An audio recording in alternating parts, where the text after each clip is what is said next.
Forgive them, Father, for they know not what they do. Amen. What's up, guys? This is the Gospel according to Mark with a C. He is I, and I am he. Just taking some time to tell you exactly what's on my mind. Thank you for joining me once again, my friends. I hope all is well with you on this holiday season.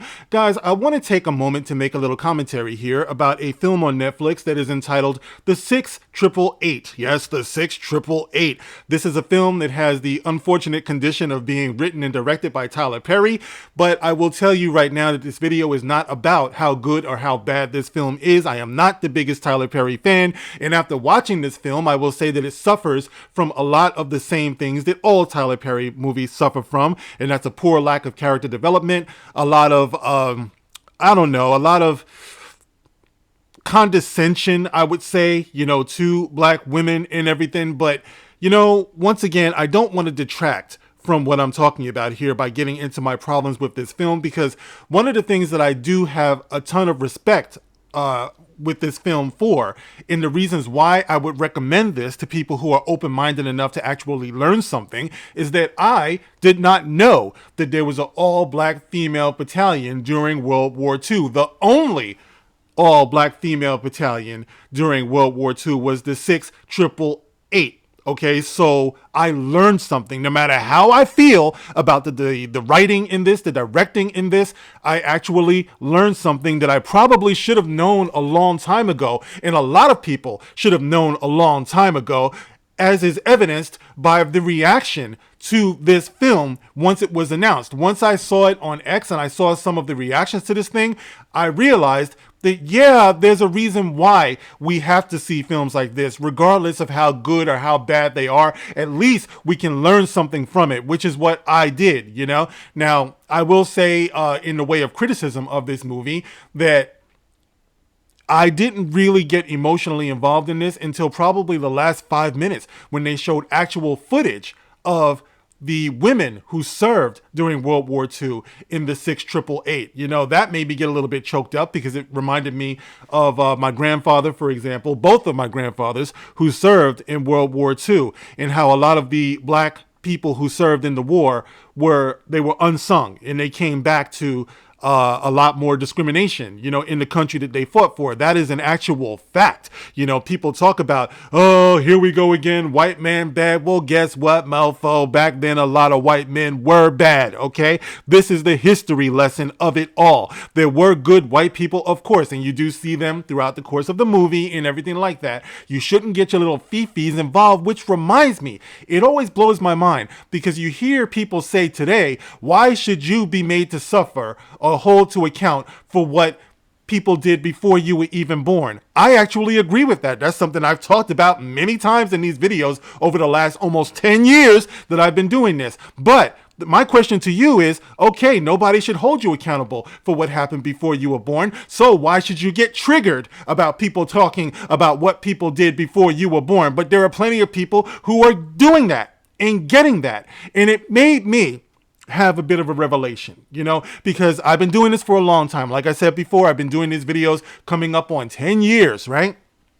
And I've always freely admitted that I believe that things have gone too far when it comes to political correctness, when it comes to wokeness, by the way. And people have opined about what exactly does woke mean? How would you define woke? Well, that comes from black vernacular. It simply means to be aware, to stay alert, to stay informed about things, lest you be a victim to some of the things that's going on out here in the world. Now, being woke, being aware, being alert is something that we can all stand to be, regardless of race or religion or whatever. But unfortunately, it got used so much that it became something of a joke in pop culture. And so now the word woke has been taken as a joke, and people put it on everything, which is funny to me, because we push back on the victimhood narrative. But in a way, the people who are being offended by so-called woke culture are slowly becoming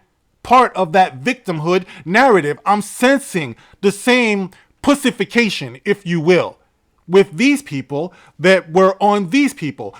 Now we're just fighting about who's the bigger victim. You know what I mean? Is it white males? Is it black women? No, I'm the bigger victim. No, I'm the bigger victim. No, it's reverse racism. No, it's white supremacy. You know what I'm saying? What the fuck? I'm getting so tired of hearing all of this from everybody. And it just dawned on me. This is by design. You know, I used to think that they did a lot of this blackwashing and blackfacing of characters.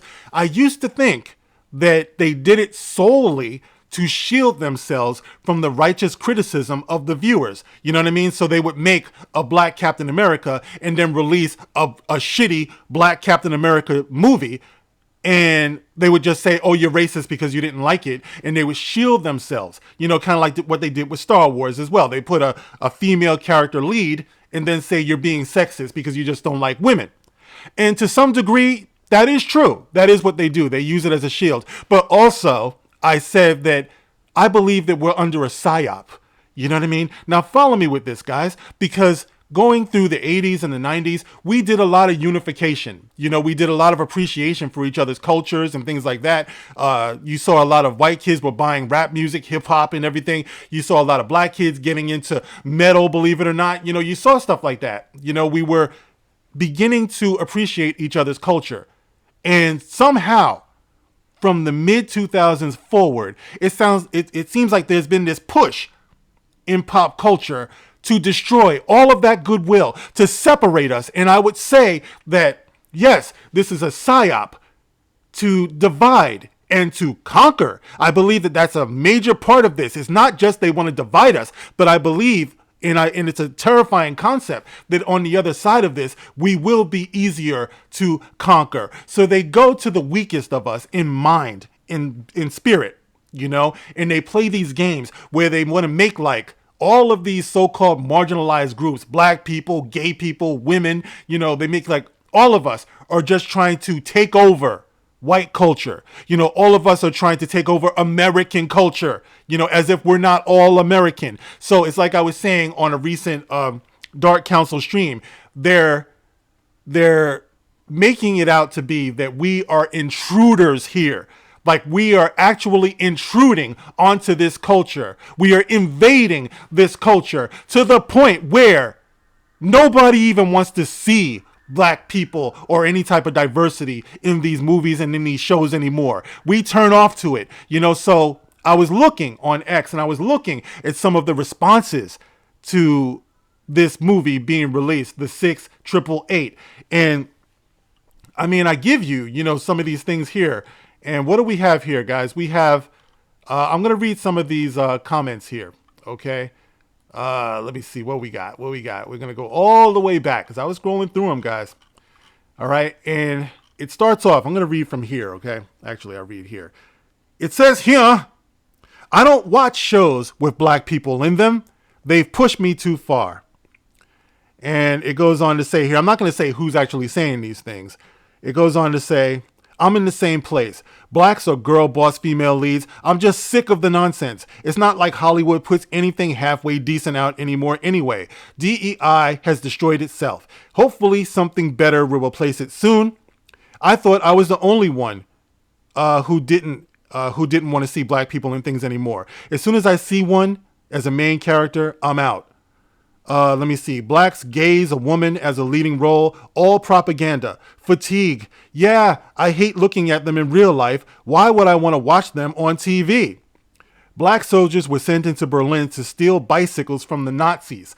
Okay, so here we have it, guys. Here we have it. Now, it would be one thing if this movie were telling a fictitious tale, like something that just never happened. There were never any black women in World War II at all who served. But this is actually telling a story and informing people that there were. You know what I'm saying? We are actually learning something, so we might actually be able to appreciate their contributions. Like I said, in the last 5 minutes of the movie, when they're showing actual footage of the women who were marching, the women who did these things, I got choked up because I saw them. They were something like 80, 90 years old, you know, in wheelchairs, and they're saluting.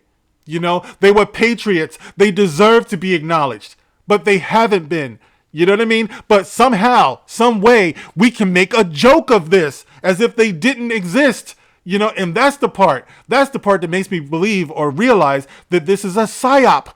because we used to know how to appreciate one another. But now it's a big fucking joke. You know what I'm saying? And it's not good for any of us as Americans. You know what I mean? It's not good for any of us to not appreciate the contributions of all of us to make this country great. And yes, I said great because I mentioned on another video, you get pushback from some black people who actually believe that America is not great. When Trump says make America great again, and I say I believe in making America great again, all of a sudden I'm the coon, I'm the Uncle Tom. When was America great? It was great when these women were serving. And some people say it was just about delivering mail, man. What was the big deal? Anyone can do that. It was literally delivering mail. Number one, they were delivering mail behind enemy lines in hostile territory. And number two, delivering mail back in the 40s was not the same as delivering mail today. Today we have email. Today we have text messaging. You know, back then they had none of that. So when you served your country and you put yourself in harm's way, your loved ones had no way of knowing if you were dead or alive unless they got that correspondence from their loved ones, you know? So the movie did show that, at least, how vital it was.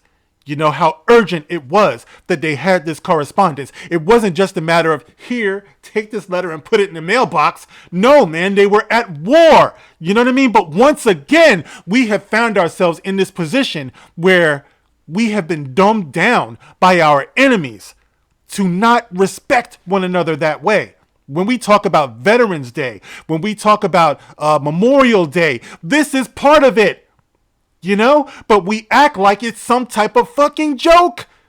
And that's the part I cannot condone, because I'm here in this space. What the hell would I look like sitting back and just being like, whatever, laugh at these people? No, I'm proud of them. All right. The movie is what it is. The movie is fair game. You can critique the movie, but what I don't expect is to go on here and see some people that I know acting like this is a joke, acting like it's just to be laughed at. What happened to us, guys? What happened to us?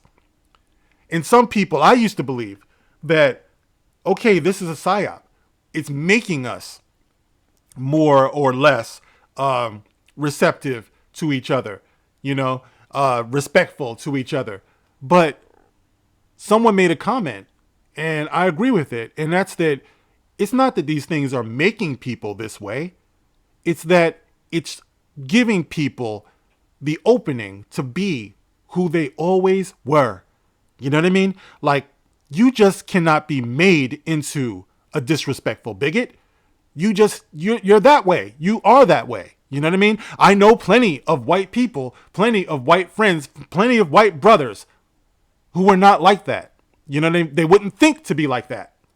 And I wouldn't think to be like that for all white people. If I thought about being disrespectful to white people, I would think about all of the white friends that I have, all of the white guys that I work with every day. I would think about my brother Drunk 3PO. I would think about my brother 19K Fox. I would think about Scott from Sporking News Podcast. I would think about all of the people on here that I know to be good human beings, you know, and I would think twice about trying to make fun of a whole race or disrespect a whole race's contribution, or just saying fuck that whole race and their kids based on race solely and entirely. You know, just because I'm mad because of what Hollywood is doing, what the government is doing, on purpose, by the way. Like I said, I'm convinced. I cracked this. I know what it is. It is a psyop, and it is there to separate us. The only question is, are you dumb enough? Are you that much of a fucking dumbass to keep going for it? Apparently the answer is yes, because I keep seeing this everywhere I go, right? So I end up having to be the one. I end up having to be the one to say the shit has gotten out of control, all right? How much mileage are you going to get out of making fun of fucking George Floyd? You know what I mean? Like, how much mileage are you going to get out of laughing at black people? Because the media exposes the hypocrisy in Black Lives Matter. Don't think I don't understand it. I've been doing this for, like I said, almost 10 years now, right? I understand it. I've made the case myself. But my thing is, why the fuck are we going to be so easy in all of this? Why are we going to allow them to turn us on one another, you know, so that the ignorant have the loudest voices. You know, I've been saying this since my very first video. I do these videos not because I like to hear myself talk. I do it because I believe that those who know better haven't been speaking up, and those who shouldn't have had the loudest voices, you know, all of these years. It's time to start speaking a little bit more common sense into this, because we shouldn't go down so easily.